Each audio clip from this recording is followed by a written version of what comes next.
Sixth శ్లోకం in Bhagavad Gita.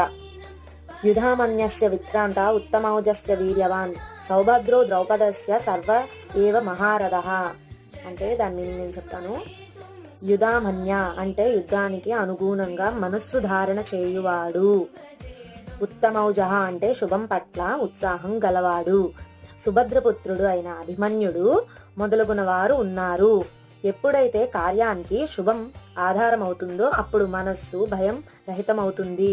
అటువంటి శుభకార్యమైన ఆధారముచే ఉత్పన్నమైన భయారహితమైన మనస్సు ధ్యానరూపి అయిన ద్రౌపది యొక్క 5 పుత్రులు కూడా యుద్ధంలో పాల్గొంటున్నారు అని చెప్పి దుర్యోధనుడు ద్రోణాచార్యునికి చెప్తున్నారు.